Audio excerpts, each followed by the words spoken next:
មានផ្ទឹមថ្លឹងថ្លែងបងបានសំដាញ់ដែលចគៀងក៏គ្រប់ឋានដើម្បីរញច្រានវិស័យសង្សារសំដាញ់ដែលចគៀងក៏គ្រប់ឋានដើម្បីរញច្រានវិស័យសង្សារ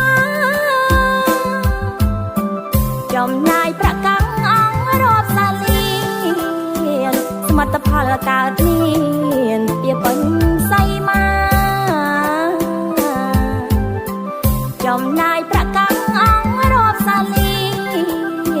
សមិទ្ធផលកើតមានពីពេញសៃមាក្នុងវត្តព្រះអិនសាមគ្គីធនណាដោយចិនមេត្តានិងការផ្ដាច់ផ្ដោក្នុងវត្តព្រះអិនសាមគ្គីធនណា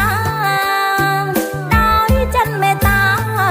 និងការផ្ដាច់ផ្ដោ2016សំដេចតេជោសាងសង់លេញធ្លោអគារសិក្សាមួយខ្នង2016សំដេចតេជោសាងសង់លេញធ្លោអគារសិក្សាមួយខ្នងកំពុងបីជាន់ស្រាំងកនរបងបណ្ដោះសង្ឃភាពផងជាមរតកជា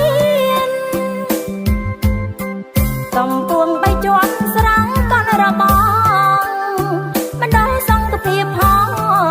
ជាមរតកជាតិ2018ដែលចោលខិតខំ